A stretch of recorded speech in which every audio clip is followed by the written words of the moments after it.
un sujet qui fait mal aux footballeurs, l'après-carrière, la retraite. C'est Steve Mandanda qui a ouvert le débat. Il l'a mis sur la place publique avec un livre qui vient de sortir aux éditions Flammarion. Les jours d'après, dans ce livre, 2 phrases choc qui montrent comment Steve Mandanda a vécu son après-carrière. Je n'aime rien de ma vie. Là, maintenant, je crois que je suis malheureux. Il a vécu cette période comme un drame. Donc on va se demander pourquoi la retraite des footballeurs, c'est une petite mort. La fin de la compétition, de la vie de groupe, de l'adrénaline. Bon, c'est en septembre dernier que Steve Mandanda a annoncé sa retraite, c'est récent. Et derrière, ça a été une immense traversée du désert. Ouais, un vide énorme. Il s'est longuement livré à Romain Aran et Arthur Girand. Son témoignage, il est rare pour un champion du monde, rare pour un footballeur tout court. On l'écoute mettre des mots sur son mal-être.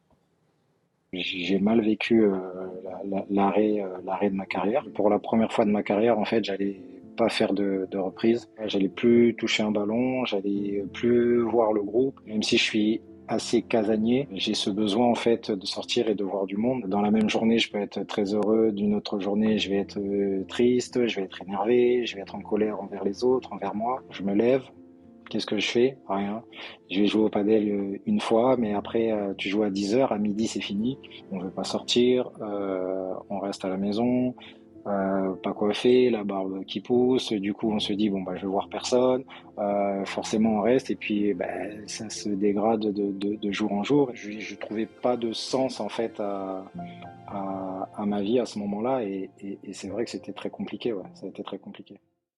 Quand on entend Steve Mandanda parler comme ça, on comprend que le mot « petite mort » n'est pas galvaudé. C'est ce que nous confirme Pierre Gauthier, qui bosse comme coach mental avec des sportifs de haut niveau. C'est leur réalité à eux, et ce terme-là, il n'est pas anodin, parce qu'on parle exactement de petite mort pour un sportif de haut niveau. Moi, j'ai par exemple des joueurs de foot de 17 ans qui sont hyper tendus et qui me disent « le foot, c'est toute ma vie ». Entendez cette phrase, le foot, ça ne peut pas être toute une vie.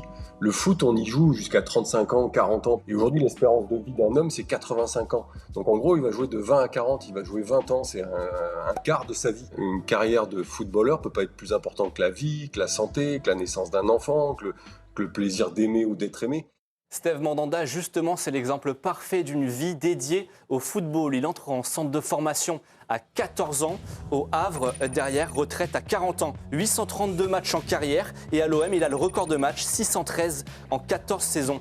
Est-ce que vous vous souvenez que Geronimo Rulli a dit il n'y a pas longtemps qu'une saison à l'OM, c'est comme 4 saisons ailleurs. Mandanda, c'est 14 saisons à l'OM, ça fait 56 saisons dans un autre club. Une vie dans laquelle, donc, il n'a jamais soufflé, avec un quotidien toujours sous tension. Mon quotidien était très rythmé, avec les entraînements tous les jours, avec un partage avec les collègues. On arrive le matin, chacun a ses histoires, chacun a ses trucs. On raconte nos vacances, on raconte nos moments, on rigole. Et le quotidien des entraînements, tout simplement, parce que ça faisait depuis l'âge de 14 ans que je m'entraînais quasi tous les jours. Et la compétition manque, l'adrénaline manque. Et au quotidien, aujourd'hui, c'est ce qui me manque le plus. Alors, le cas de Steve Mandanda est extrêmement marquant, bien sûr, mais il n'est pas tout seul. Oui, il n'y a pas beaucoup d'études sur le sujet. Pour le moment, c'est un petit peu tabou, mais on a ces chiffres qui viennent du syndicat anglais des footballeurs en 2017 et qui nous dit que 38% des footballeurs seraient en dépression après leur carrière, alors que ça concerne que 13% du reste de la population. Mandanda, il n'est pas seul. On a pu joindre notre ami Ludovic Obraniak qui nous offre un témoignage très touchant aussi sur son après-carrière. Lui aussi, il l'a mal vécu. On essaye d'exister aux yeux des nôtres. Il faut donner l'illusion que tout va bien et qu'on est capable de prendre les choses en main, mais c'est une chute au fond du Grand Canyon. C'est le grand vide. C'est d'une violence absolue. J'ai pris, moi, 15 kilos la première année, pour vous dire à quel point la dépression a été assez forte. Et j'ai menti à ma femme en lui prétextant des choses que je faisais et qui n'étaient pas vraies, pour faire semblant d'avoir une activité. Donc c'est assez terrible de se dire qu'on sert plus à grand chose, qu'on n'est plus utile et puis qu'on ne veut pas descendre dans l'admiration des gens qui sont à nos côtés. En fait, on a l'impression que personne finalement ne prépare les footballeurs à leur après-carrière. Non, beaucoup de joueurs se sentent complètement livrés à eux-mêmes. C'est le cas de Steve Mandanda qui n'avait pas choisi au départ de prendre sa retraite l'été dernier.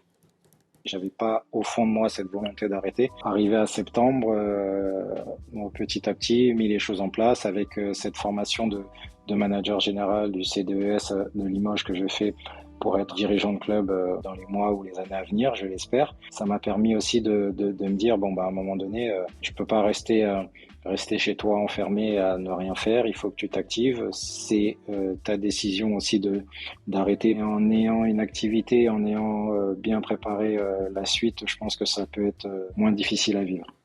Des cas comme Steve Mandanda, le coach mental Pierre Gauthier, il en a croisé énormément. Tous touchés par ça les questionne forcément quand ils sentent la fin de carrière arriver. Souvent, moi ce que je regrette, c'est de ne pas avoir pu le travailler en amont en fait. Il faudrait qu'ils travaillent sur ce sujet-là tout au long de leur carrière, j'ai envie de dire. C'est dommage d'attendre le dernier moment pour prendre un petit peu le mur de plein fouet, parce que c'est comme ça que ça arrive. Oui, il faut y penser pendant la carrière, mais le problème, c'est que pendant la carrière, comme nous le dit Ludovic Obraniak, c'est jamais le bon moment. Quand tu es dans la carrière, tu te dis jamais ça va s'arrêter demain. Tu n'as jamais le temps d'eux. Et quand ça s'arrête, ça s'arrête. Et le coup près, il est violent. Aujourd'hui, aller dans les centres de formation, ils sont en pleine force de l'âge. Ils ont encore 10, 15 ans devant eux. Et de leur dire déjà, oui, mais il faudra que dans 15 ans, en fait, ils ne sont pas dans cette énergie-là. Et puis ceux qui sont sur la trentaine, passé la trentaine, ils sont dans un espèce de déni, ils ne veulent pas l'entendre. Alors, ce qui peut sauver un sportif, c'est de s'épanouir, évidemment, dans sa reconversion. Ouais, c'est très difficile de gérer parfaitement cette deuxième vie qui n'a pas été préparée, même quand on reste dans le domaine du football, ce qui est le cas pour Ludovic Obraniak. La télé, pour moi, a été une bouée de sauvetage, clairement. La télé, la radio, pour être honnête, c'est de la survie. On n'est pas totalement rassasié et comblé, parce que finalement, cette adrénaline, il y a toujours un vide, elle a tellement été forte qu'on court toujours après ça. Et aujourd'hui, moi, je fais un métier qui me réjouit totalement, mais qui me comble pas totalement ce vide. Ce qu'ont voulu faire Steve Mandanda et Ludovic Obraniak avec leur témoignage, c'est mettre en lumière donc un sujet qui touche tous les joueurs, dont on parle peu et qui sera forcément utile s'il touche ne serait-ce qu'un futur retraité du foot. Merci Jérémy, merci Arthur, merci aussi à Romain qui a bossé dessus et à Baptiste, toute la team du Pourquoi qui a formidablement bossé. Et merci à Steve et à Ludo pour leur témoignage. Benoît, je viens vous voir, Charlotte dans la foulée, vous m'en voudrez pas, Johan et Dave, de commencer par mes ex. Tout honneur, vous l'aurez compris. Benoît, on en a déjà beaucoup parlé ensemble. Évidemment, c'est un sujet qui est revenu régulièrement. Vous n'avez pas choisi d'arrêter votre carrière, c'est votre genou qui a décidé pour vous. Ouais, et en fait, il faut apprendre à vivre avec. Et c'est compliqué, on y pense tous les jours. Il y a de ça 2-3 jours, j'en ai encore parlé avec ma compagne. Je me dis, putain, tu te rends compte, aujourd'hui, je pourrais encore jouer à cause de ce genou. Et en fait, elle me dit, non, mais il faut essayer de passer à autre chose. Et il faut essayer d'apprendre à vivre avec. L'effacer, c'est impossible, parce que c'est gravé en vous et jusqu'à la fin de votre vie, cette cicatrice, elle sera toujours là. D'ailleurs, j'ai une énorme cicatrice sur mon genou. Je vous le rappelle. Mais vous avez arrêté tôt, parce que Steve, il a joué jusqu'à 40 ans, mais vous, 30 ans, c'est ça? Oui, moi, en fait ça n'a pas été si brutal comme Steve. C'est-à-dire que lui, entre guillemets, si on comprend bien, c'est du jour au lendemain et il décide d'arrêter. Moi, ça a été assez progressif. Pourquoi? C'est-à-dire à 30 ans et demi, je me souviens, je me blesse en demi-finale de Coupe d'Europe face au Shakhtar. Je devais faire l'Euro 2016. Et je me dis, bon, tant pis, c'est mort, je me fais opérer, et puis il me restait 1 an de contrat avec Séville, et ça repart. Sauf qu'en fait, c'est jamais reparti. Donc j'ai fait ma dernière année de contrat à Séville chez le kiné, où je n'ai fait aucun entraînement pendant 1 an. Et le club a été cool avec moi, puisqu'ils m'ont quand même payé. Et en fait, à la fin de cette année de contrat, j'ai plus d'année de contrat, Séville ne me reprolonge pas, et je rentre chez moi à Bordeaux, en fait. Et pendant 2 ans et demi, je me suis dit, je vais pas lâcher, et je me suis fait opérer 2 fois, en 2 ans et demi, et j'ai essayé de revenir, mais petit à petit, je sentais que ça allait pas tenir et que ça allait pas le faire. Mais j'essayais d'y croire. Au bout d'un moment, au bout de 2 ans et demi, j'ai dit, stop. Et la chance que j'ai eue, c'est que j'ai été approché par Marc Lass et Estelle Denis pour intégrer. Vous avez fait une campagne promo, en fait. Vous étiez venu parler de votre fin de carrière sur différents plateaux. Exactement. Et on vous a récupéré. Chez Canal, chez Bein, chez RMC et chez l'équipe. Et puis l'équipe m'a récupéré. Donc ça a été très vite aussi. Et ça m'a permis de vite me remettre dedans, remettre un pied dans le football, avec 2 émissions malgré tout quotidiennes. Mais c'est vrai qu'après, vous faites vos 2 émissions, qu'est-ce que vous faites dans la semaine? Et il y a souvent, on me reprochait, même ma compagne et même les amis, la procrastination. c'est le mot qui revient Ouais, souvent. bien sûr. La procrastination. Je comprends. Et souvent, on me disait, ouais, mais tu procrastines, tu pourrais faire plein de choses, tu te rends pas compte avec le réseau et tout. Et puis, il y a aussi le côté financier qu'il faut gérer. J'ai eu pas mal de problèmes financiers parce que quand on avait calculé, j'allais pas me dire qu'à 30 ans, j'allais arrêter. On tablait plus sur du 34-35. Donc, il y a des crédits à rembourser. C'est tout un engrenage. Et donc, en fait, finalement, on est un peu obligé de s'y remettre. Et en s'y remettant, on se rend compte qu'on apprécie. C'est-à-dire que moi, aujourd'hui, je suis avec vous, je m'éclate. Je suis aussi chez Winamax. Je m'occupe aussi de la buteuse de l'équipe de France de rugby, Carla Arabes, qui explose. Et c'était un vrai challenge parce qu'au début, elle était aussi un peu dans le trou comme moi. Je m'occupe aussi depuis peu d'un joueur de Ligue 1, dans tout ce qui est débriefing et travail sur le terrain aussi. Et en fait, on est obligé de s'y mettre pour permettre un petit peu de s'épanouir. Alors, je tiens à vous le dire tous les deux, hein. Je ne vais pas vous sauver en jouant au paddle avec vous 2 fois par semaine tout le temps. Je ne vais pas vous tenir par le bras à chaque fois en émission et sur un terrain de paddle. Il va falloir que vous bougiez et vous le faites beaucoup. Parce que Charlotte, on vous voit évidemment chez nous, on vous voit sur Ligue 1+, on voit que vous êtes sollicité parce que vous avez une vraie expertise aussi. Et je me souviens très bien, vous jouiez encore quand vous étiez dans l'EDG. Quand je vous dis venez faire l'équipe de rugby, vous vous rappelez quand on s'est eu au téléphone la première fois, première fois qu'on s'est au téléphone. Et vous me dites, je joue encore. Et puis en fait, vous avez eu tellement d'occupations que ça s'est arrêté parce que l'à côté a pris le pas sur le sportif ou vous sentiez que vous étiez moins indispensable ? Déjà, moi j'étais en litige avec le staff à Lens. J'avais encore 1 an de contrat, je devais continuer. Donc c'est vrai que j'avais été un peu blessée au mollet. Donc c'est vrai que quand on commence à être blessé au mollet, ça pue un petit peu. Donc c'est vraiment la partie du corps qui craint un peu musculairement.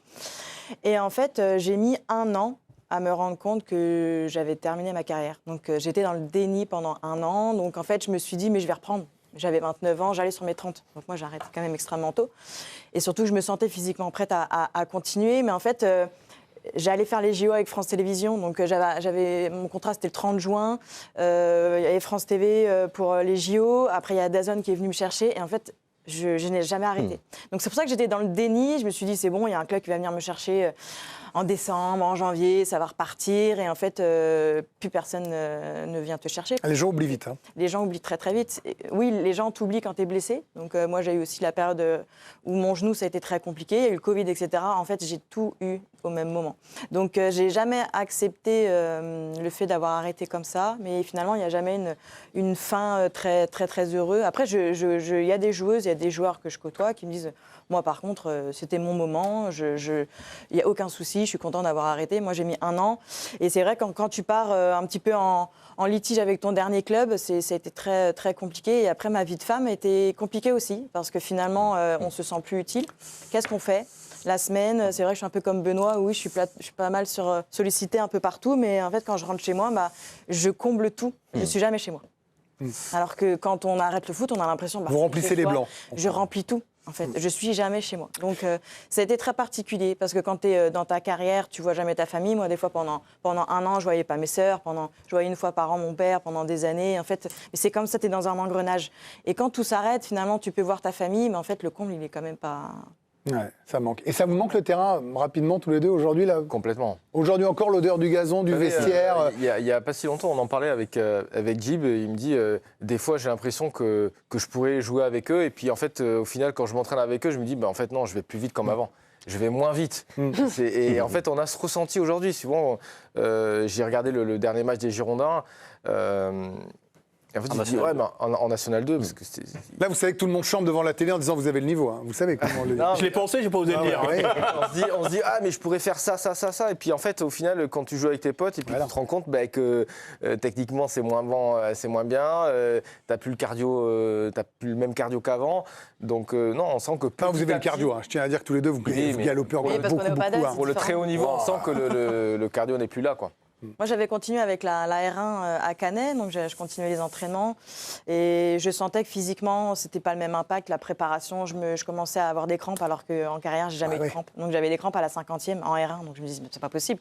Donc là, je me suis dit, mais arrête. Donc là, j'ai arrêté il y a quelques mois, vraiment le foot amateur, le foot complètement. Je vous voyais très attentifs tous les deux, parce que, Johan, je sais que c'est un sujet qui vous touche beaucoup, Dave aussi, parce que dans France Foot, ou vous, dans vos différentes expériences, c'est quelque chose que, voilà, vous avez rencontré beaucoup de footballeurs. C'est un sujet qui me passionne. Voilà, c'est un sujet, mais de toute façon, qui est passionnant, de toute façon. Vous vous souvenez, Johan, quand on a grandi, on a à peu près le même âge, un rugbyman, par exemple, vous êtes passionné de rugby, Camille, donc je vous prends à témoin, mais moi, je me souviens, dans le Sud-Ouest, les gars, ils arrêtaient leur carrière, on leur donnait un bar tabac ou un magasin de sport. Mais bien sûr. Et c'était à l'ancienne. Bon, merci, service rendu, voilà un magasin. Alors aujourd'hui, évidemment, ça peut encore exister, mais c'est plus ça, le monde actuel. C'est vraiment quelque chose qui se prépare. Il faut former à la fois des joueurs et des hommes ou des femmes dans les centres de formation, non ? Mais Greg, c'est impossible parce que voilà pourquoi moi j'ai un respect infini pour les athlètes, pour les sportifs, parce que ce n'est pas normal qu'une première vie s'arrête à 31, 32, 33, 34 ans. C'est comme si nous, Dave, on nous disait vous arrêtez demain matin, c'est fini votre carrière. Je vous le dirai quand juin, promis. Et c'est pas normal déjà à 31, 32 de dire demain c'est fini. Comme c'est pas normal de commencer pour les sportifs, de commencer à être dans la jungle à 12, 13 ans. Ça passe normalement à 12, 13 ans. Tu joues avec tes amis, tu sors. Et déjà à 12, 13 ans, c'est pour ça que votre vie, j'ai un respect infini pour vous les sportifs et très rarement je taille parce que à 12-13 ans, t'es pas formé pour déjà être meilleur que tes coéquipiers, pour être dans la compétition, parce qu'on sait très bien sur l'information, vous êtes 300 au départ, il y en a un qui perce. Bien sûr. Et surtout, c'est que tu te lèves. Moi, j'avais demandé à Paolo Maldini, je l'avais rencontré en 2009, un an après la fin de sa carrière. Je lui avais dit, Monsieur Maldini, qu'est-ce qui vous manque le plus de votre carrière ? Et il avait dit le mot vestiaire. Le mot vestiaire, parce qu'effectivement, t'es footballeur, tu te lèves le matin, tu as un but, tu vas regrouper, il y a quand même, du jour au lendemain, t'es chez toi, t'as 32, 33 ans, t'as ton corps sûrement qui te fait souffrir, t'as la tête aussi, et tu fais quoi ? T'as ce vide. Robert Pires avait fait une interview gigantesquement il y a quelques années et il avait raconté, Robert Pires, il arrête sa carrière, il est chez lui dans son canapé, il zappait, il savait pas quoi faire, il y avait sa compagne qui lui avait dit Robert, faut faire quelque chose et il avait appelé Arsène Wenger et Arsène Wenger lui avait dit allez Robert, demain tu viens t'entraîner, j'ai même envie de pleurer parce que tu viens t'entraîner avec nous, parce que c'est un sujet bouleversant.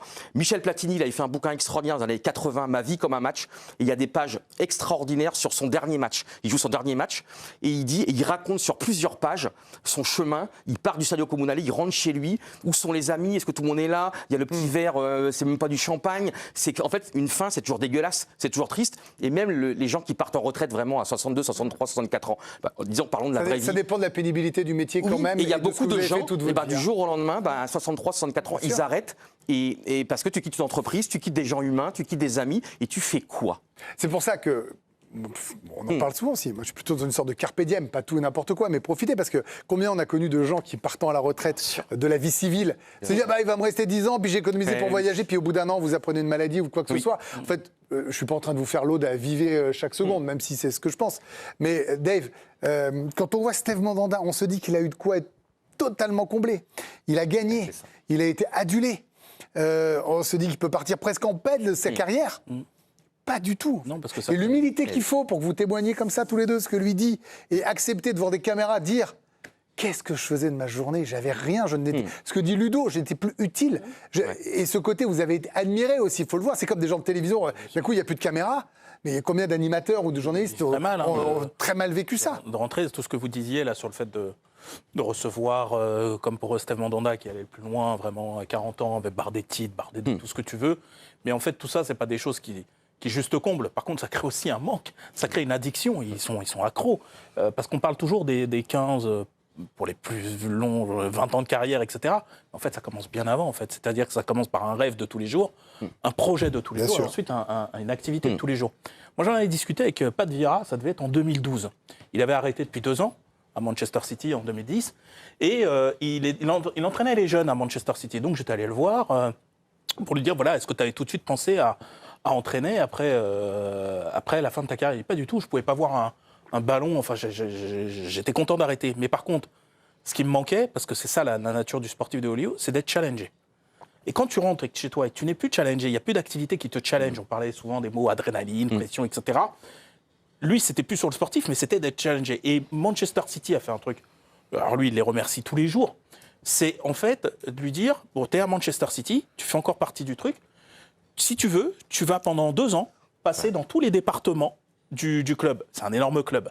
Donc, tu as les marketing, communication, jusqu'à entraîneur des catégories de jeunes, etc. Il avait fait 3, 4, 5 départements sur plusieurs mois, des choses. Et il disait, auxquelles j'avais jamais pensé, parce que moi, j'étais joueur. Parfois même en joueur en premier plan, mais t'es joueur, tu penses pas au reste. Et là, d'un seul coup, je m'aperçois qu'il y a plein de composantes dans la vie d'un Eh oui, club. bien sûr. Et ça l'a challengé, même intellectuellement. Oui, etc. parce qu'ils ne connaissent pas tous la vie normale Exact. d'une entreprise, comme 95% des gens, même la vie d'un entrepreneur. Ouais, tout à fait. C'est pas du tout. Et c'était puis, ça, ils sont le plus truc. servis. Vous voyez, Benoît, je dois encore lui porter son blouson. Et savoir se Non, mais- réinventer, surtout. et c'était ça le truc. Et voilà. Et il m'avait dit cette phrase. C'est comment dire, je me surprends mieux, je sais plus ce qu'il me dit, mais quelque chose de. Alors je pensais pas que j'arriverais à me challenger comme ça sur un truc hors foot. Et ça permet aussi la bascule dont parlait Benoît, Charlotte. Bon, en tout cas, merci pour votre témoignage. Merci Jérémy, merci à Steve, merci à Ludo. C'était un super pourquoi.